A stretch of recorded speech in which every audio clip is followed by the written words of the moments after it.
The episode I think is called Dagger of the Mind. Okay. Yeah, I've And seen that title. they beam up like cargo from something, and inside of it is like an escaped convict, and he like wreaks havoc on the ship. Nice. Oh Yeah. yeah. Well, it's either people being plagued by a creature on the planet or something bad happening to the Enterprise on board. But then the flip is the guy is just trying to escape the crazy asylum that they think is a peaceful thing, and they go down It's and Kirk not. Kirk gets tortured. And Oh. Does he get his shirt ripped? I don't think so. Okay, because you better not skip an episode where he gets his Oh, I think I've skipped a lot actually. Program complete. Enter when ready. Yes, not only was it full circle of you seeing the short, but now it's the full circle of you sending me that gif of Captain Kirk's drinking the coffee and him lowering the coffee. Remember? Like you sent him drinking it. And then Yeah. taking it down like what? Was that in this episode? Yeah. That had to be in the beginning. Yeah, it's like right when it's like I think he's learning about the silicon thing. That's what you sent me, and then I sent Oh. Is it when Spock? It's when Spock is like talking about Silicon Life. hypothetical. Okay, yeah. Yeah. Wow, I did not pick up on that. I was just enthralled with Yeah, you those just said it. balls. Risk. Risk is our business. Out there. That way. What happened? Starfleet was founded to seek out new life. Well, there it sits.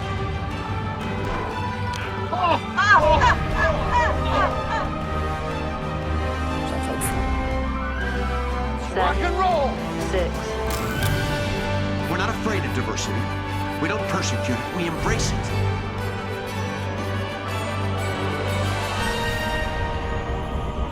At least I won't die alone. Join our Federation of Planets. And reach for the stars. Those were the days. Welcome back to another Trek review, where we talk about Star Trek weekly, and this week we are talking about the Star Trek original series episode, The Devil in the Dark. This episode originally aired March 9th, 1967, and it was written by Gene L. Kuhn, who had done the teleplay of Arena, as well as Space Seed. And then it was directed by Joseph Pevney, who I believe also did Arena. Okay, the synopsis for The Devil in the Dark is the Enterprise arrives at Janus 6, where an unknown monster is destroying machinery and killing the miners, threatening the entire mining operation. Before we get into the teaser and some other little fun bits, let's go over to Caleb and ask Caleb what he thought of the episode. It was a fun. Honestly, it was a fun little episode. Yeah. Like a little creature feature, Mm-hmm. which I always enjoy. Those are like some of the best X-File episodes. Is when it's Yep. like creature of the week. So I like that. I like that. I like that kind of like diversion to something like fun and different, Yeah. So I did. I enjoyed it. Yeah, it is. It is the reason why I'm showing it to you is because one, it's a very classic episode of Star Trek. It's like very famous. But also it pretty much is like, to me, there's other things obviously that do this too earlier than Star Trek, but not much. But this is kind of like it's like another one of those things that Star Trek will continue to do, which is introduce something and it's either it is bad or it isn't bad. but it has like, it's either it's doing bad things, but it doesn't mean to, or it's doing bad things and it does mean to. So it's a very repetitive theme in Star Trek in general, which you're like you said with X-Files, like pretty much any science fiction thing going forward has this is a very repeated theme of creature I can feature, see that. stuff like that. Well, the whole point of Star Trek is to discover like new creatures. Yeah. And like new life forms. It's like that's the whole purpose of the show. Yeah. So like if that didn't happen, then like what's the point, Yep. So one of the interesting things that I read about the writing of the show was Gene Coon's original script featured a different chemical substance as the base of the Horta, but the researcher Kellum DeForest corrected it to silicon as the original choice seemed to be even theoretically impossible. And then the other interesting thing was he named the planet, I think it's called Thetis, I think is what it's called. And the researcher pointed out that name had already been assigned to the 17th largest asteroid in 1852 to an asteroid inside the asteroid belt between Mars and Jupiter. So he suggested Janus 6, which is interesting. Interesting. One of the other things I read too was this is the only episode that has no female speaking parts.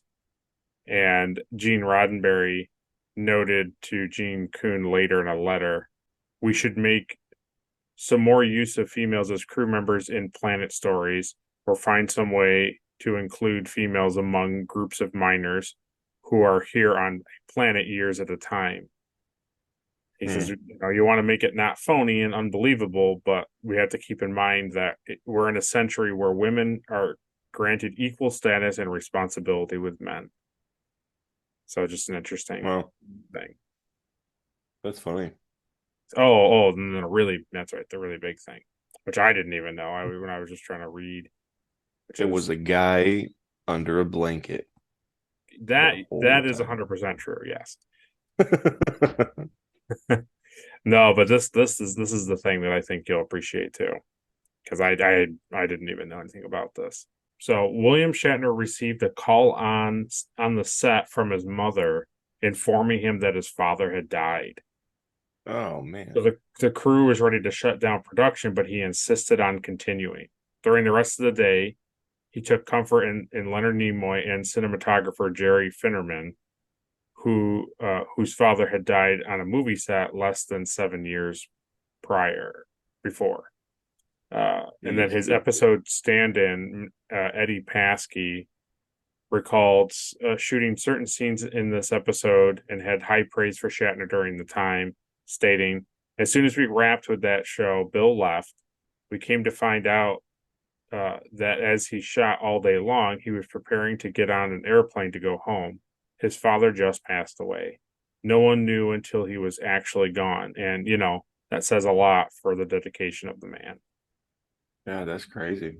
There was like another thing I read where all of Leonard Nimoy's lines with him being like pain and all that stuff was like making Shatner laugh. So he like really appreciated like Leonard Nimoy making him laugh and stuff. Well, that's good. I like that Kirk was laughing at that. That's pretty funny. I had no idea like that's what happened. I wish I kind of knew like seeing it before I watched it, but I didn't. So yeah, that's crazy. Yeah, then I'll give you a little bit of an extra thing as we crack on. All right, here's the teaser. On Janus 6, a miner named Schmitter replaces Sam at his guard post. Schmitter is extremely nervous about doing guard detail, but Chief Vandenberg reassures him by commending that he has his phaser on him at all times, and if he hears or sees anything, help can arrive in 3 minutes. Moments after Chief Vandenberg and the other guards move on, they hear a scream and return to find Schmitter reduced to a pile of ashes. Yeah. Poor Schmitter. That poor guy. That scene. Oh man. where he's just like, "Hey, so it's been killing everybody," and he's like, "Oh yeah, it's awful." Yeah. Well, you got your phaser. He's like, phasers don't do anything. You know that. Like, I do know that. Well, anyway, you stand here. I'm taking these 40 guys with me. And he's also Like, like, he's like, oh "Yeah, man, and just reach out to us. We'll be here in 3 minutes." And he's like, "A lot that's can not happen in 3 minutes." that's not enough time. Nah, you'll be all right, Smitty. And he's like, "Yeah, when's the Enterprise coming?" Yeah, don't nothing to worry about, Smitty. Anyway, see you And then later. they go like 30 feet away from him, and he's like, They come running back. I'm like, oh, Schmitty. He didn't make it. definitely wasn't one of the guys that they didn't like, right? Yeah. No, but I just thought it was so funny that he's like, nah, you'll be fine. Everything will be fine. No, nothing to worry about. Right. And yeah. So anyway, you got your phaser. It doesn't work. You just stand here all by yourself and guard this tunnel for some reason. But these 20 guys in orange jumpsuits, yeah, we're all going back to my office. Yeah, they can't stay here. Yeah. No, they got stuff to do. Too busy, Smitty. Too busy. Way too busy. Oh my god. Yeah. Like two things right off the bat in this episode that like as soon as they showed, I was like, okay, I know exactly what this is. I knew Smitty was dead, Yeah. Oh, yeah. like right off the bat, obviously. And I knew that thing was an egg, Oh. like immediately. Yeah. Yeah. Your video game senses kicked in. Well, yeah. And I've seen so many Yeah. Right. B grade sci-fi movies Yeah. to know that was an egg, yo. And that's the thing. They're all taking it from this episode. Yeah. I guess that's probably true. All right. 2 days later, the USS Enterprise arrives at Janus 6 in response to the distress call. For the not past 4 hours. 3 months. Yeah, not for, yeah.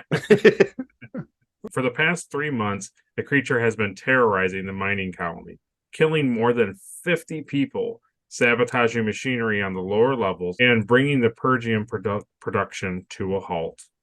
Captain Kirk, Spock, and McCoy analyzed the situation in Vandenberg's office. Only one man saw the creature and lived, Chief Engineer Ed Appel, who shot it with his phaser Type 1 with no effect. He doubts that the power of a starship will do any good down in the tunnels. McCoy analyzes Schmitter's remains. They're not burned, but corroded, as if he had been immersed in a vat of extremely corrosive acid. Spock is fascinated by a silicon sphere on Vandenberg's desk. Vandenberg says there are millions of them underground, but they have no value. So before getting into that office scene, I don't know if you caught it. Maybe you did. But when they first show, so originally, obviously, it was a matte painting of like the mining facility. So now it's like a CGI re-rendering. And when you first start to show it, there's a guy like way down in the right-hand corner. And he's like his phaser, and he's like doing this like, oh, where is it? Where is it? He's like way. Oh no, I did not notice that. I knew it was a matte painting, and I was like, that's cool to see that they did that, because like Star Wars did a lot of that stuff too after this, obviously. But the thing that I thought was funny was like, man, they got their money's worth out of that painting, because like the show opens with that painting. It's like, here's this view. You're like, all right, cool. That's the facility. And then they go in the guy's office, and it's like his window is like that view. Yeah. And you're like, what?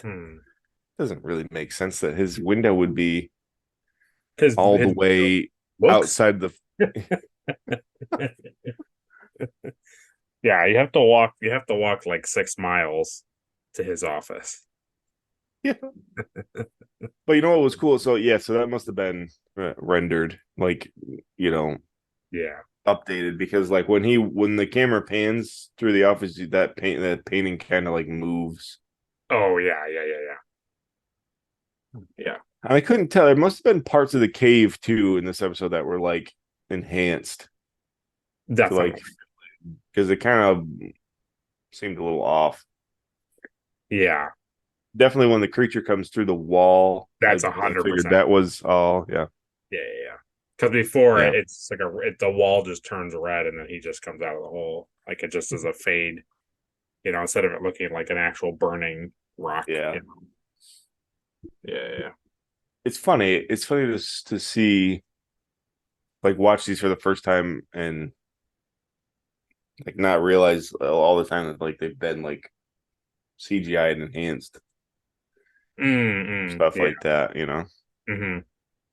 Because sometimes I watch an episode, I'm like, man, that's really good for the time. But then I remember, like, oh no, they updated this to like in the early 2000s. Yeah. It's tough because it's like obviously you're not getting the like full effect of the 60s stuff, but also sometimes some of the stuff is just like it's just more palatable to watch it with updated graphics because sometimes like it just really, really takes away from Yeah. you just all you're doing is the next scene is on the screen and all you're thinking about is how awful that looked. And you're not really focusing on what they're talking about. Yeah, that's true. Yeah, maybe that helps. Maybe that helps for a first watcher like me. Yeah. I don't know if Um, Paramount Plus does it, but I forgot where I used to. Was it Netflix? Somewhere they used to be able to select remastered or mm, original. I don't remember. I think it was Netflix. I don't think it's Paramount. No, Paramount doesn't want you to look at it. No, they want you just to watch whatever they want. I also really enjoyed how snotty Ed Appel was when he came in. Yeah, right.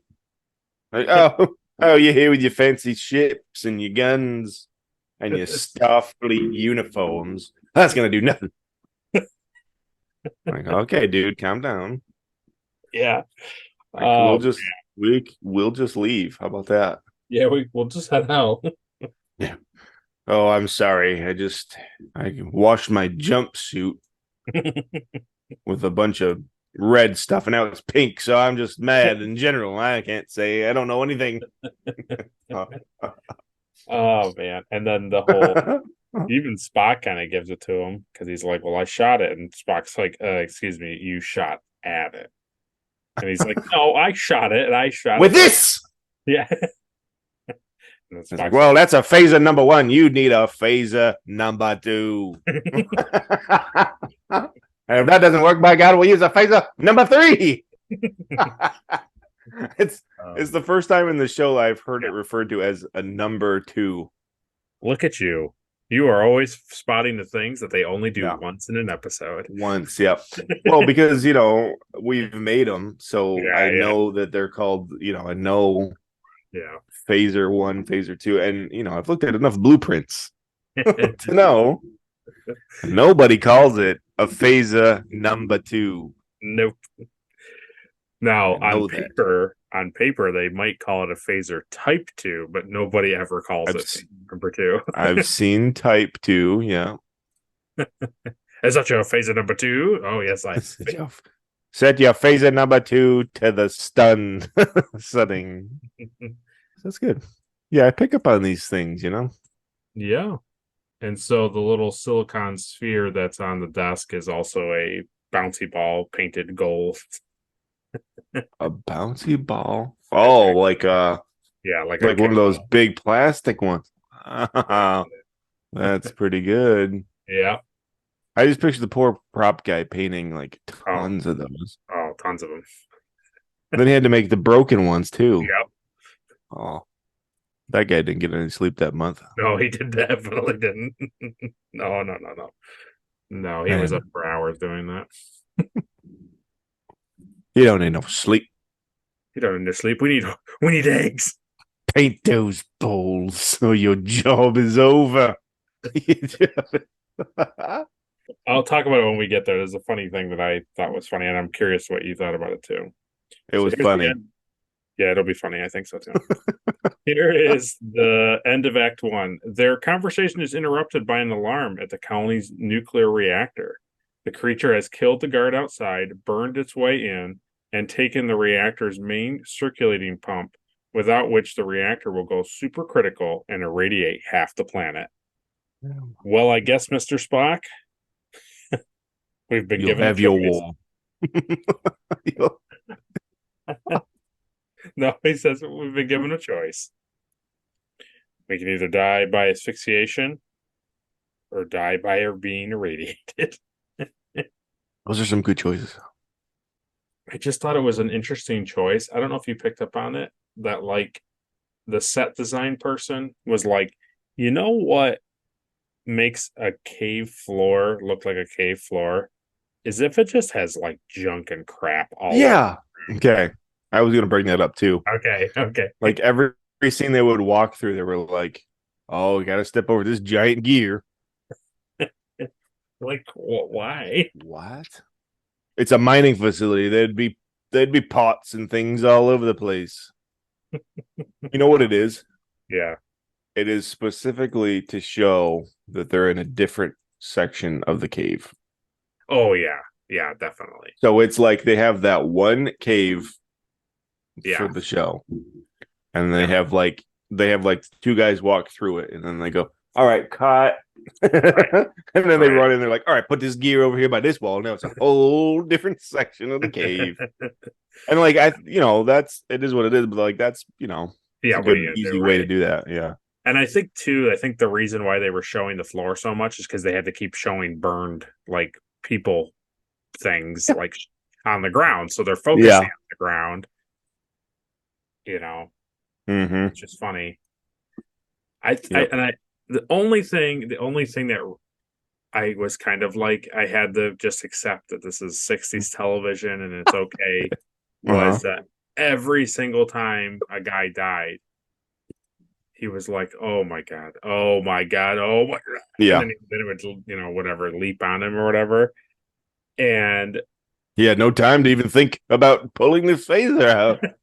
they like he stared at it a while, but I had to just be like, no. And in 60s filming, they were like, no, this happens in nanoseconds. This doesn't take them a full 5 seconds to realize, oh, I probably should shoot this thing. Oh, wait a second. Wait, what was I doing? Oh, that's right. I was on guard duty. Oh, is this the thing I should be shooting? Oh my god.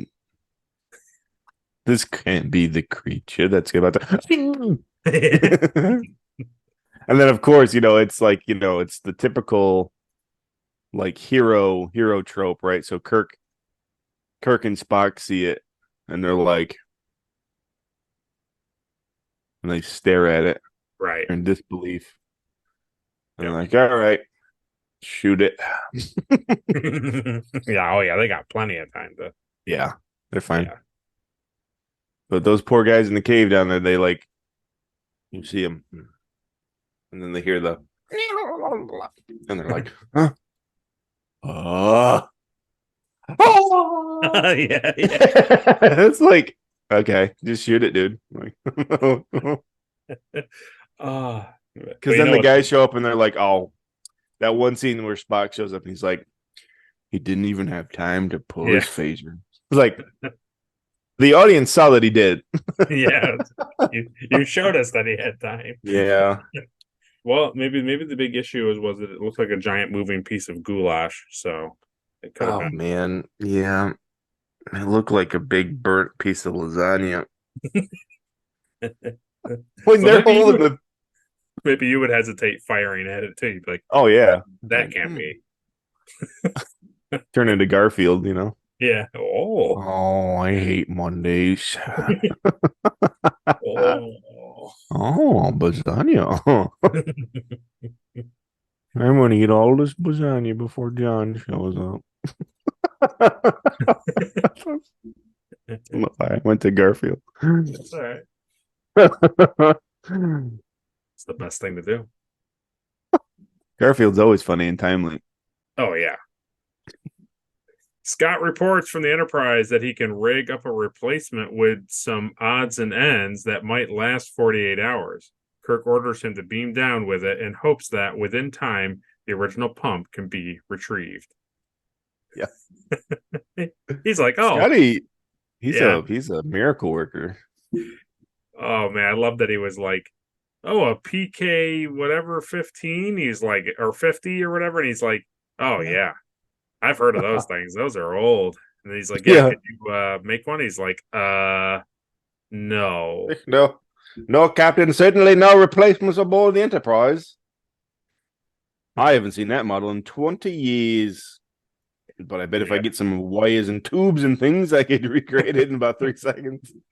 I just need my box of Fisher Price toys, and I'll have one up in just a matter. I'll have one up in a jiffy. Don't you worry about it, Captain. I do love Scotty. Scotty, I had another moment where I laughed right out loud, and I rewound it and made Age rewatch it because it just tickled me very much. What, Scotty? Yeah, it was a Scotty scene. Yeah, That's funny. I really like. We'll get to it, but I really like the part where his makeshift pump thing like dies, and he's like, "Well, Captain, she gave up the ghost. He's gone." You got about 10 hours before this whole place goes totally subatomic nuclear. But you know why I appreciate that is because I feel like in Strange New Worlds sometimes they're like, hey, so this thing is really bad. I need you to fix it. And he's like, I can't do anything about it. He's like, well, just do it. And he's like, all right. And they do it. This is like, Kirk is like, hey, Scotty, I need you to make this pump work. And Scotty's like, that's not a long-term solution. That ain't going to be a long-term solution. Even if I can. He's like, do whatever you can. Kiss it. Hold it. Yeah. Whatever you can do, make it last. And he's like, whatever, Captain. And then, you know, like an hour later, he's like, it's done. It's gone, Captain. Everything I did is gone. Yeah.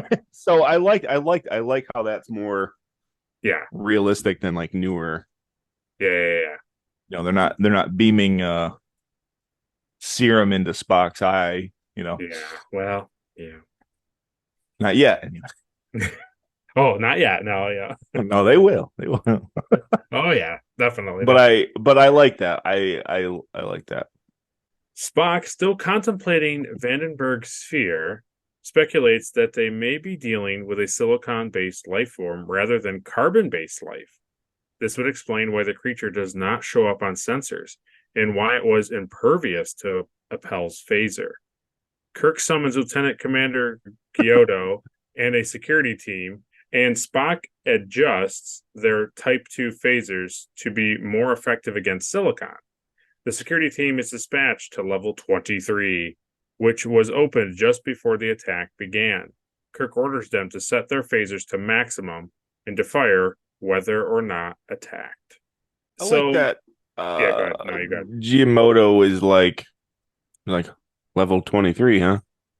Yeah. Kirk's like, yep. He's like, you think that's where the creature is right now? Kirk's like, probably. Probably. Anyway, me and Spock, we're gonna stay up here on the top floor. Yeah.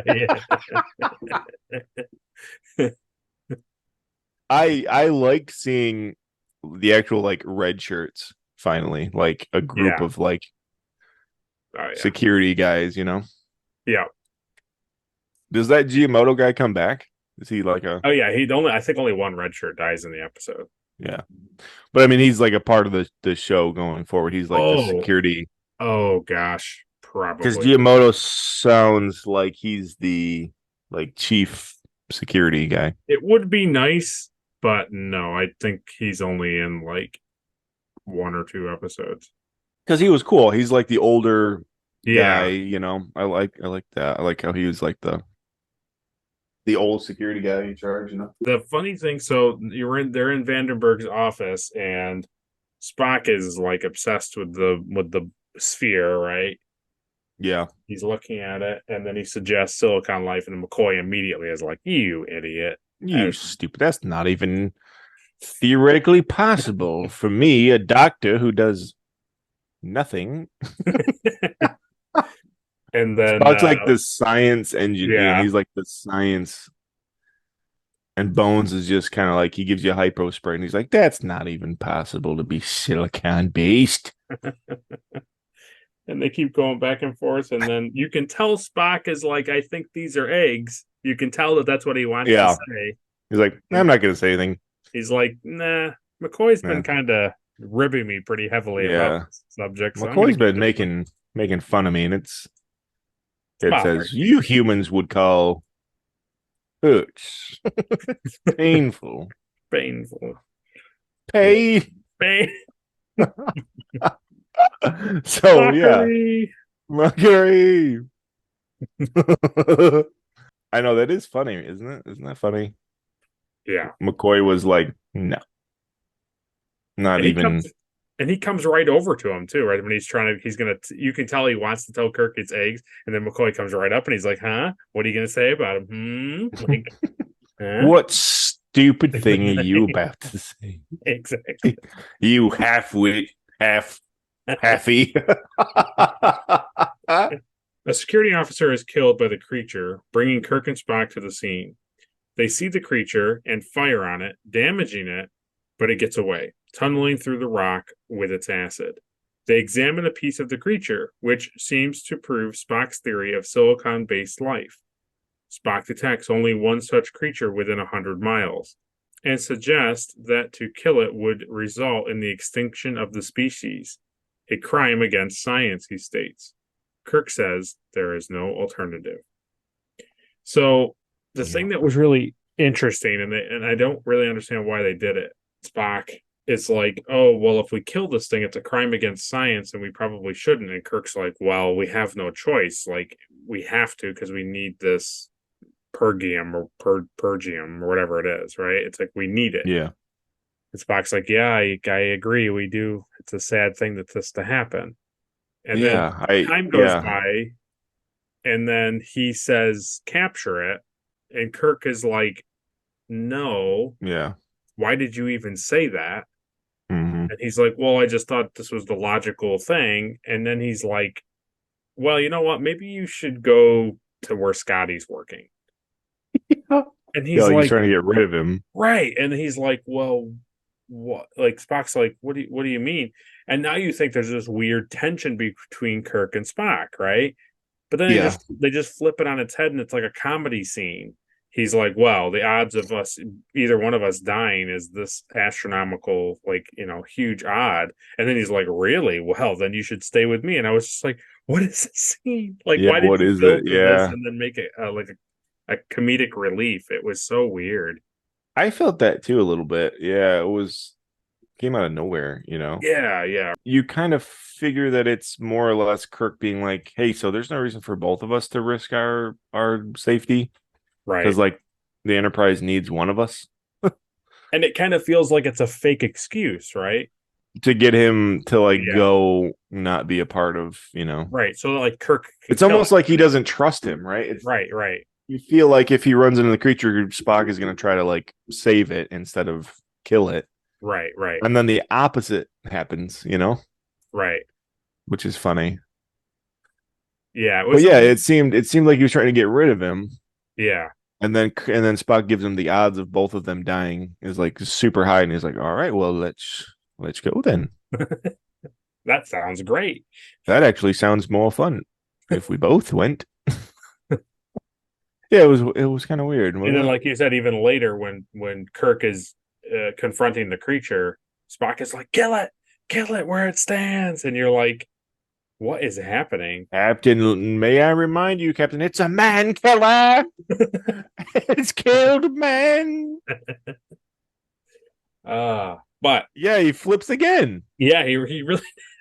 What the heck? Yeah, it's so weird. I didn't know how to feel about Spock and Kirk in this. I mean, come and go, they were fine, but like in this beat of should we kill it or should we not kill it? It was such a weird thing between the two of them. Yeah.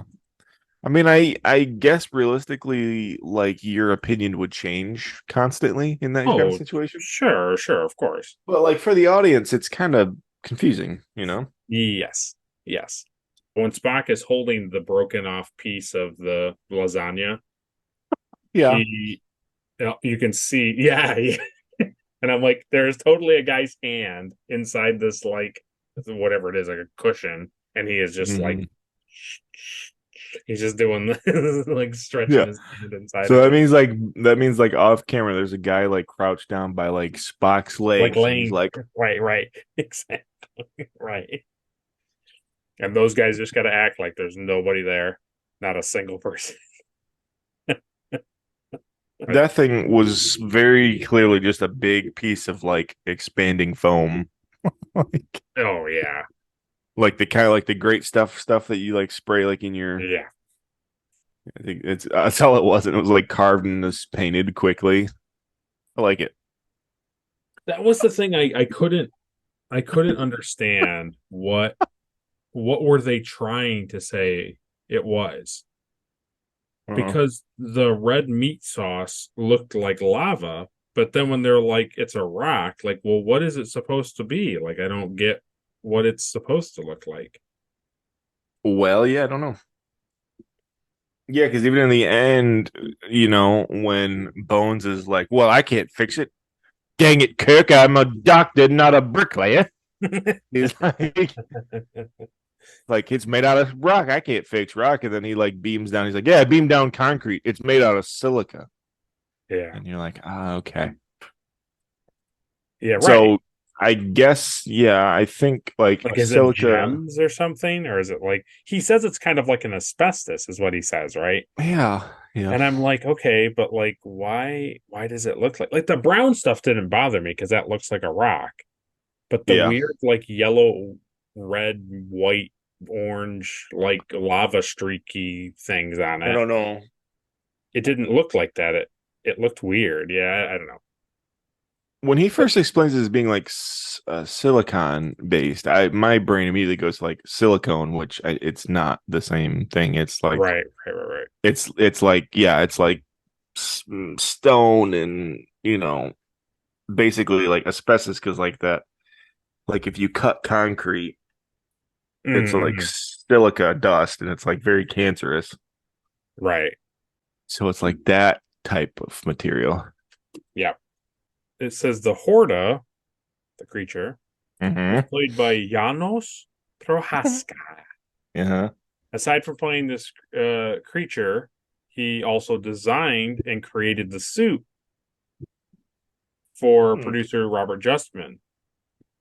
And he says, we made a spec, which is like an unsolicited pitch deal with Janos. If he came up with a really great creature for a script Gene Kuhn was writing, we'd rent it and hire him to play the part. Hmm. Janos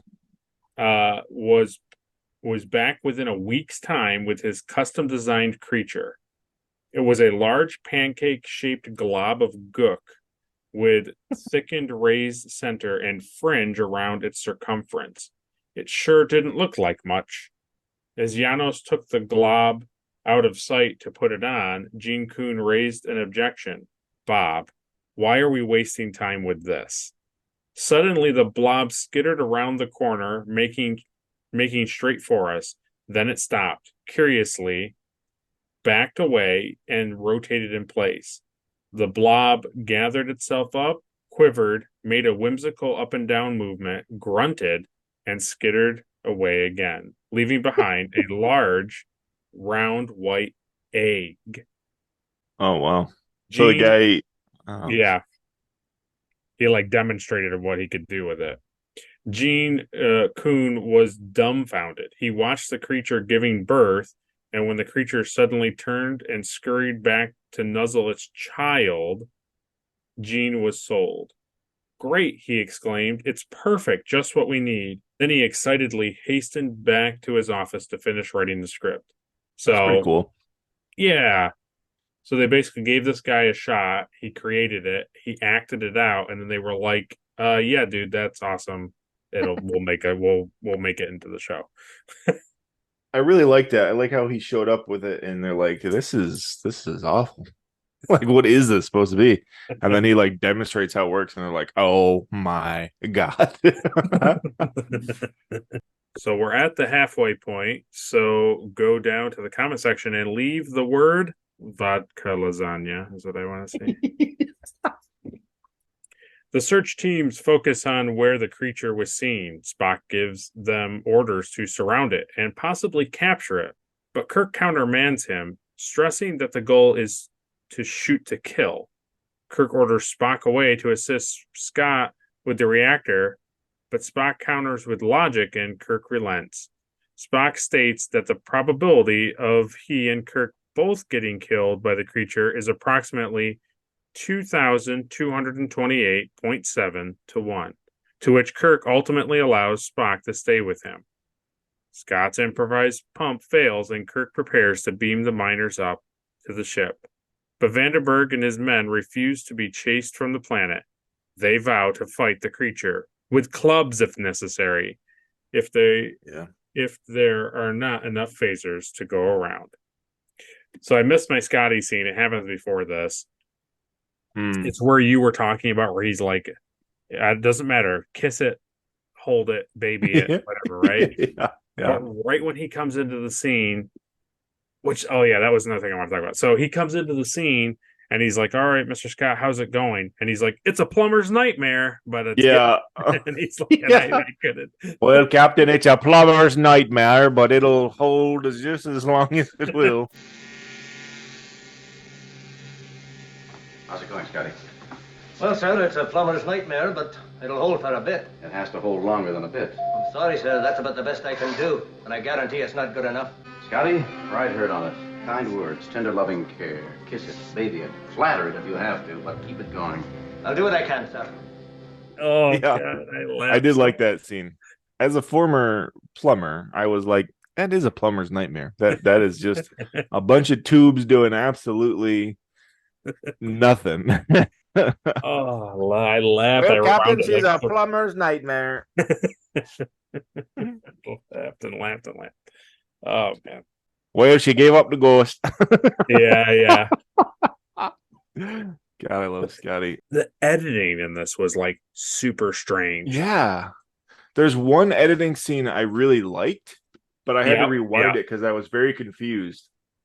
Yeah. But after I like really rewound it and watched it, I was like, actually, you know what? That's a pretty good like editing scene. And I don't know if we're there yet. Maybe not. Okay. No, not yet. Okay. Almost there. But yeah. There's just a couple scenes where like people were talking and then all of a sudden it would just be like, and then it would just be somebody else. And he's like, oh, and I was just like, whoa. Yeah. Usually you get like exterior shots or people back on the Enterprise, or like it slowly fades. Like, yeah.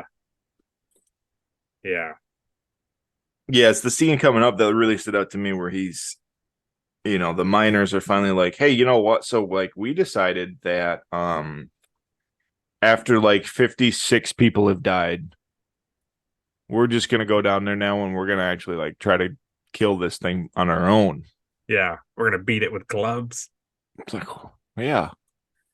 Well, no time like the present, I guess, What? It's like all of a sudden. You remember that your phasers didn't do anything to it, and those are pretty powerful. Yeah. Yeah, I remember like when you just put one guy in the cave and said like, yeah, you'll be fine. And now you're all like, well, this is an outrage. We're not going to go on the Enterprise. We're going to go down there and beat it to death with clubs if we have to. Yeah. I didn't do that should have done that before you called the Enterprise. Anyway. Yeah, so Kirk is talking to Spock in that scene, and he's giving him the old, like, hey, we're going to kill it on sight. Like, no question asked. Like, this isn't even up for debate. And he's like, yeah, so the miners are coming down. He's like, okay, great. And he, like, turns, and then he's talking to the miners, and it's like a whole, like, scene change. Oh, wow, yes. Because they literally, it's like an up close shot of Kirk, and then like as he turns, like they use that as like the cut. Yeah, and he turns and then he walks into the room. And he's like, "Oh, right." They're all like lined up when he starts talking to them. Yeah. I was like, "Were they there?" They weren't there. So I like went back and rewound it. I was like, "Oh, okay." Yeah. But yeah, that's a pretty cool like editing cut. Yeah, that definitely was a cool cut, but that was like probably. But yeah, it was very really confusing, right? At first, I was like, "Wait, what? What the heck?" Kirk and Spock separate, and Kirk finds a chamber with hundreds of the silicon spheres. Spock warns Kirk not to damage them, but is still not ready to state his theory about them. A roof near Kirk collapses, which Spock finds much too odd to be a coincidence. The only way out for Kirk is to continue forward to a face-to-face encounter with the creature. The other thing that always, I don't know, I'd have to look at the design of the tricorder that Spock is using. I don't know if I have anything here. I'll use the Pooh Bear. So he's close enough. He's got this tricorder, and then when we were looking at it to make it, it has like its whole design, and it has the little computer screen so he can look at it. So he's always holding the computer screen out, facing wherever he's scanning. Yeah. He's looking down at it, and I'm always like, yeah, what is he looking at? Because the top of it is just like blank. There is no screen or thing on that part of where he's staring. He's always holding it out, like, and he's like, oh, that's really interesting. And you're like, fascinating. What is he looking at? Yeah, nothing. The screen flips up too. Right. It's like maybe in these, like they don't. Maybe I don't know. Maybe they change that eventually or something. Maybe it's possible. It's just an interesting thing the way he holds it, and like you just wouldn't think that that's how you would hold it and look at it. I mean, obviously, Will, it's an advanced piece of technology that we can't wrap our minds around. That's true. That's true. Dang it, Will! I'm a prop maker, not an engineer. Kirk senses the creature's intelligence as it backs off when Kirk raises and lowers his phaser, and it displays its wound from the previous encounter. And Kirk's determination to kill the creature softens. Spock arrives and initiates a Vulcan mind meld to communicate with the creature. He learns that it is a sentient being of a race called the Horta, and is in extreme pain. And the Horta learns enough to etch the ambiguous "No kill I" into the rock floor. Kirk summons McCoy, though Spock thinks his medical training will be useless on the Horta. Yeah, the Horta P's letters. They're like, does it mean it doesn't want us to kill it, or does it mean that it's not going to kill anymore? Or I no kill no more. I no kill. You no kill. It is funny, and then like we talked about, it is funny to now have like all of this plays up to this scene where Kirk makes the realization that maybe I shouldn't kill it, but it kind of happens on a dime where he's just like, and I'm going to shoot it, and it's like, oh, don't shoot me, and then he's like, oh, I won't shoot it, and then it's like, okay, I'm going to attack you, and he's like, oh, I'm going to shoot you, and he goes, no, I don't want you to shoot me, and he's like, okay, I won't shoot you. It just was really funny, and then having Spock for the thing be like, kill it now, do it. Yeah.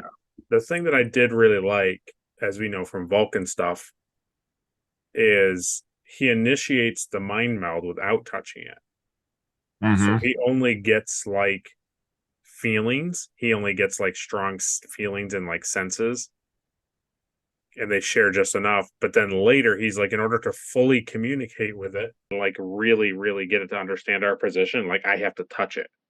Yeah.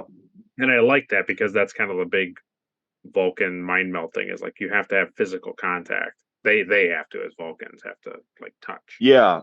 So when he first does the mind thing and he doesn't touch it, for me, as someone who has watched like Enterprise and Strange New Worlds, I was like, what?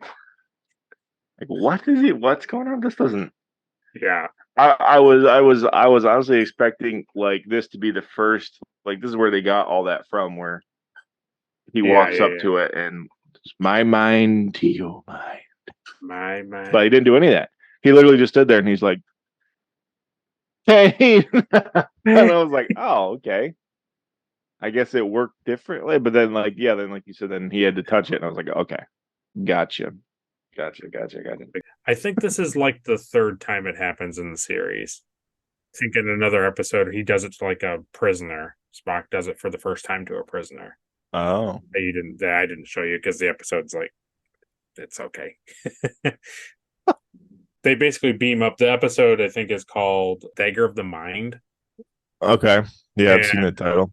And they beam up like cargo from something, and inside of it is like an escaped convict, and he like wreaks havoc on the ship. Nice. Oh yeah. Well, it's either people being plagued by a creature on the planet or something bad happening to the Enterprise on board. But then the flip is the guy is just trying to escape the crazy asylum that they think is a peaceful thing, and they go down It's and not. Kirk gets tortured and Oh. stuff. Yeah, right. Does he get his shirt ripped? I don't think so. Okay, because you better not skip an episode where he gets. Oh, I think I've skipped a lot actually. Well, I'm just gonna have to go back and watch them all. Yep. Okay. No kill eye. Another mind meld reveals that the Horta is preparing for the extinction of its race. It directs the humans to find their pump in the Chamber of the Ages.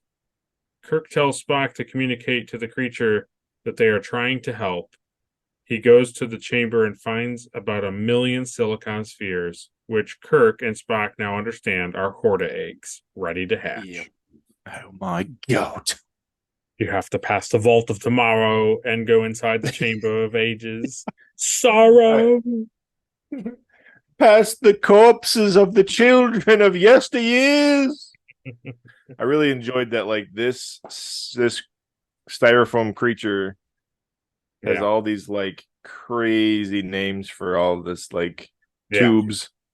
Yeah. Like, well, yeah, that's where this area is, idiot. Yeah, that's the tube of the ages. Sorrow, cry for the children. So imagine this. Yeah, I can. You're McCoy. Yep. You beam down because it's a part you've heard that the people are being attacked and killed on this mining facility. You come down, you learn from the head mining facility guy that some sort of creature is murdering all of the people. Okay. Yep. One of them just happened. You ask to go examine the body. You do. It's just fragments of bones and teeth. You learn that it's corrosive, and it's like, okay. Then your science officer, a few while later, suggests that perhaps it's a silicon-based life form. You laugh at the idea, and then you just kind of hang around. Maybe you go back to the like medical ward, and examine more remains, or like when the security officer gets killed, like you handle his remains like properly. And then you get a call from Kirk, and Kirk's like, "Hey, can you come down here?" And bring your stuff, and he's like, "Why?" And you ask, and then he's like, "I'm not telling you, just come here." And he like, okay. Yeah. Just that scene where like he's like, someone got hurt, someone's injured. It's like, yeah, yes, someone is hurt. He's like, don't worry about that, just come here. Follow don't worry about what turns to take, just follow our communicator. Like, just like follow that stuff. When you get to the angry mob chanting, just kill it, why won't you kill it, just keep coming, just keep don't worry about it. All McCoy wants to do, he just wants to know what's going on, and Kirk won't tell him.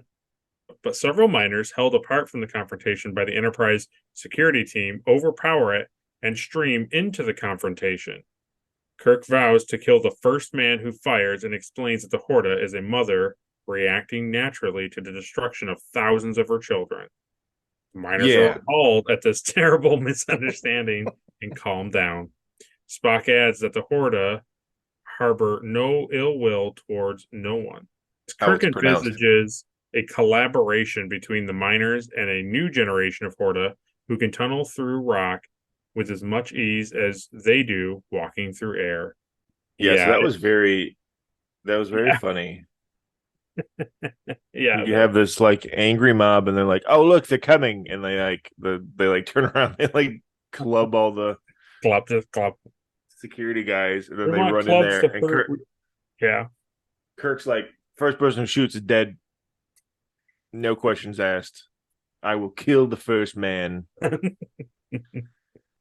They're like, wait a minute. I don't want that to happen. Oh, geez. all I got is this baseball bat, But it was funny too because like it's this group of like it's this angry mob, like grown men, angry mob, and they're like, "We're gonna kill the beast, kill the beast!" Right. And they run in there, and then Kirk's like, "It's a mother. You killed all its kids," and they're like, "Oh, that's not good." And they like immediately like, "Oh, Oh. ain't that a shame?"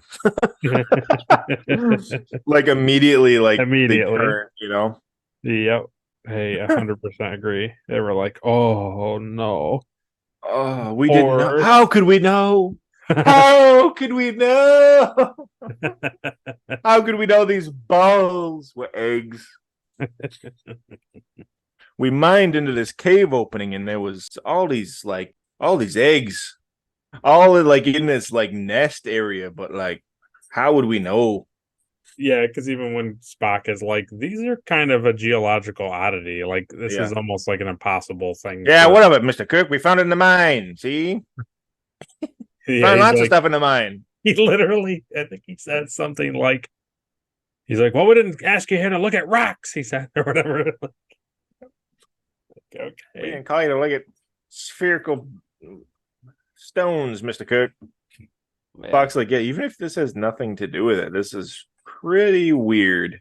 Like, yeah, we don't know why there's all these weird things just piled up in this room.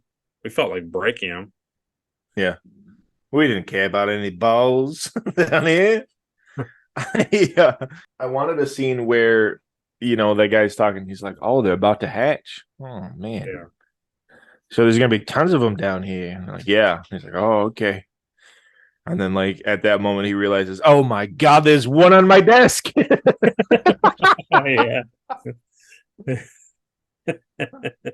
Yeah, that would have been a good scene. Even when they cut back to him in his office, he should have like said something, right? Like, yeah. I barely got that one out of my office. Yeah, should have got back to his office and just been like acid. His desk is just like melted in half, and just the whole. The miners are open to the idea, but Spock mentions a serious caveat: the Horta is seriously wounded and it may die. However, McCoy promptly contradicts that, announcing he has successfully treated the Horta. Dr. McCoy, with some pride, explains that he troweled thermal concrete, a building material used for emergency shelters that is largely made up of silicon, into the Horta's wound, and he expects her to fully recover. With that crisis averted, Kirk has Spock make contact with the Horta to explain the bargain. Spock reassures Kirk that the Horta will likely agree to it, with her having a very logical mind, a curiously refreshing change from humans, in his opinion. Yeah, he had to get that. He had to get that in. Yeah.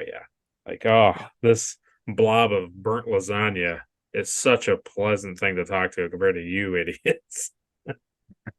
I feel like I could fix the weather, Kirk. Yeah, he says, what? I feel like I could cure a rainy day, I think is what yeah. Oh, yeah. And he did like nothing too. It's like he's talking about it like it's this grave, giant leap forward in medical. And he's like, yeah, well, I remember you saying it was silicon based, so I troweled a bunch of silicon in the wound. And they're like, oh, okay. I did it. I did it. Yeah, right. Yeah. Don't you understand, Kirk? I fixed it. Who else needs healing?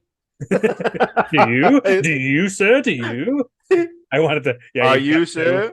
All the security guards with lumps on the back of their head. He's like smearing more. Oh. So.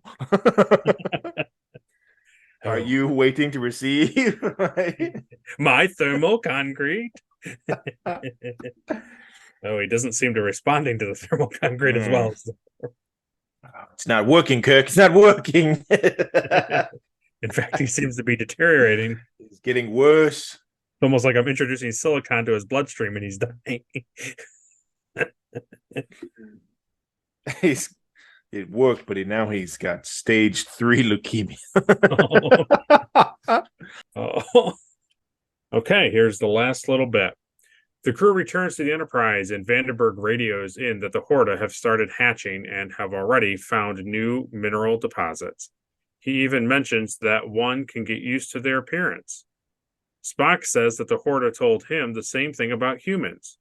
He counters some teasing from McCoy by replying that the Horta especially admired Vulcan ears. So, they always got to end with picking on Spock. So classic episode has to end with like, making fun of Spock and I'm a Vulcan. And then what does Kirk say to him? He says something funny like, "Oh, I guess you're turning more human every day." Because he's like, it's like vanity, He's like, I don't have to stand here and take this abuse. Yeah, he says, I suspect you're becoming more and more human all the time. He goes, Captain, I see no reason to stand here and be insulted. All right, so that concludes our review of the episode. But before we close it out, let's do your favorite thing, everybody. Caleb.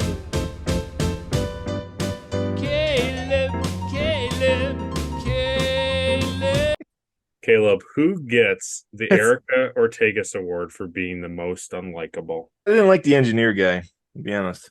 Oh, the Ed Appel guy? Yeah. Yeah. Yeah, he was a real piece of work. He was a little hostile for kind of no reason. For no reason. Just because he could be. And I don't like that. I got the Vandenberg guy's point of view because he was like the head of it, and he was kind of like, they're killing my people, and like we gotta get back to work. Like I got his desperation and his attitude, but the other guy was just like, well, what the heck? You're not gonna fit a ship down here, you idiots. Like, yeah, we never said that we were, you idiot. All right, who gets the Elizabeth Cutler Award for being most forgettable?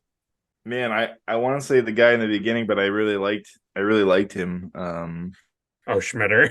Schmitter, yeah. I really liked him. Is he forgettable? I mean, he died like immediately. Yeah.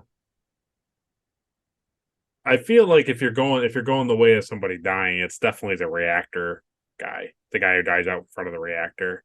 Yeah. Because they talk about the security guard enough where you're like, you don't forget him. We even talked about him. We like Schmitter, so the only other person you see die is the guy who's in front of the reactor. The reactor room guy. It's like we didn't even talk about him. Yeah, no, that's my guy. I don't even know who he was. Just reactor door reactor man. Yeah. The other funny thing about like all these guys like on duty knowing that there's like this monster creature that sneaks up on you. Yeah. Nobody stands with like their back against the wall. No. They stand like where their back is open to like 3 or 4 caves. I mean, not that it matters because that thing goes through the wall. Right, true. But at least like it'd make you feel better, wouldn't it? To like put your back against the wall or the door, the reactor door, and just watch a chance. Right. If he had his back against the reactor door, he could have been like watching the tunnels. The other thing is too, and I know it's like a far stretch, but okay, it's a cave, right? So they probably have like climbing gear, right?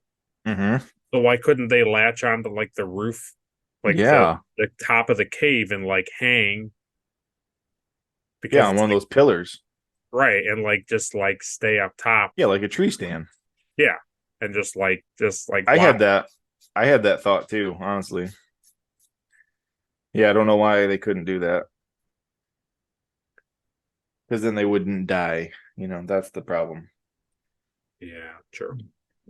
That's one of my big pet peeves with like movies and shows where it's like you need this character to like die and show like how dangerous this thing is, but like you have that character do something that like no normal person would do. Yeah.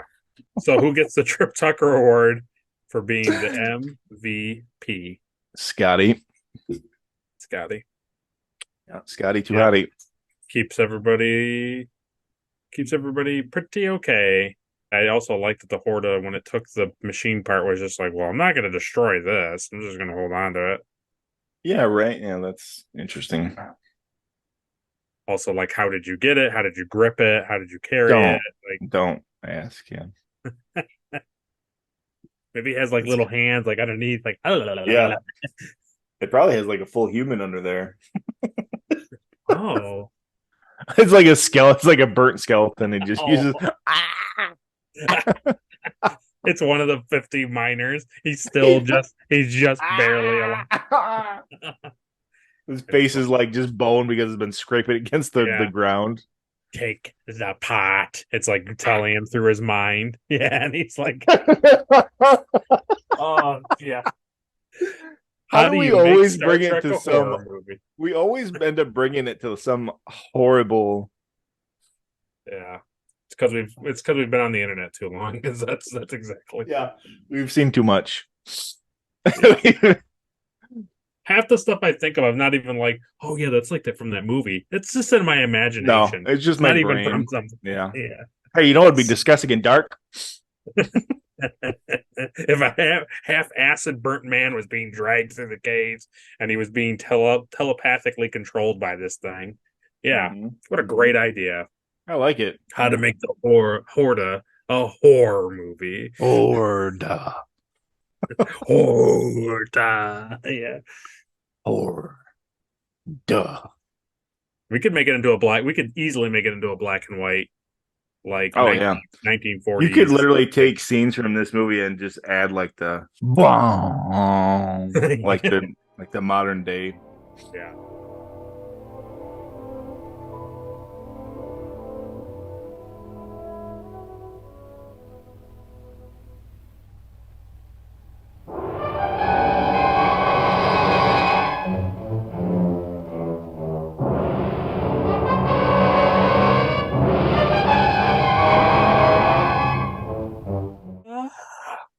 My favorite is when people do that with like just normal movies, like that guy took the the live action Winnie the Pooh movie and made it into a horror trailer. Oh, so good. There was one with the Mrs. Doubtfire one. Have you ever seen that? Oh yes, that is like he's like the psychopath that like. Oh yeah, that's so good, right? That's like the best one I've ever seen.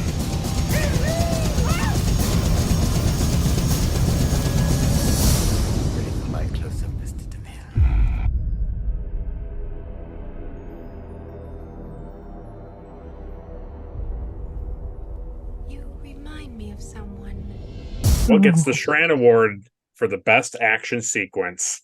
I like when Kirk and Spock shoot the Horda. Shoot it. They shoot it.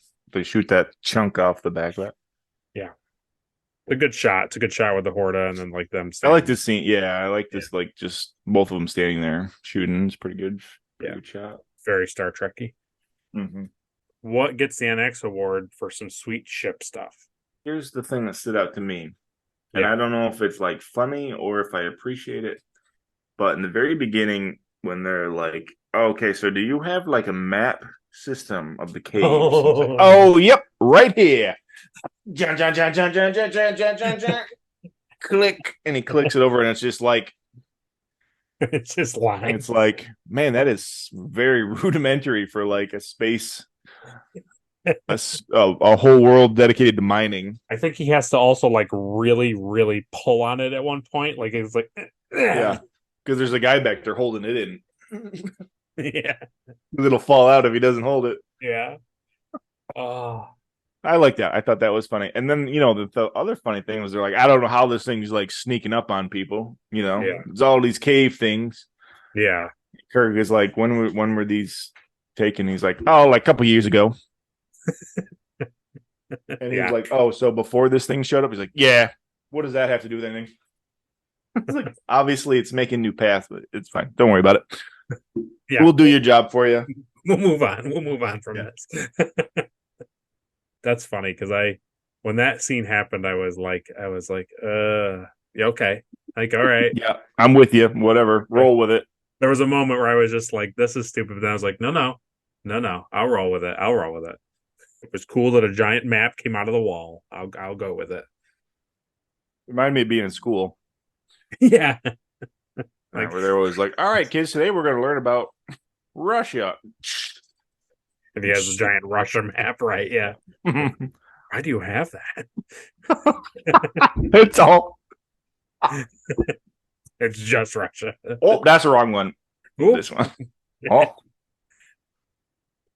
Yeah. Yeah. It's got the sickle in the. Yeah. Uh-oh. Nope. This one. This one. That's Mother Russia. and it's Lenin. Oh no. And he goes, Oh no. In Soviet Russia, map, watch you. Yeah. What gets the Porthos Award for being the cheesiest thing of the episode? I think the chunk of the creature, the Horta, was like a little over the top for me. Oh, like when the Spock is holding it, like that thing? Yeah. I gotcha. Because it's very clearly like he's whipping this thing around like it's just like this light piece of foam. Right. And you can really see more like how like the paint job is just, and like you said, the guy's hand underneath with the like,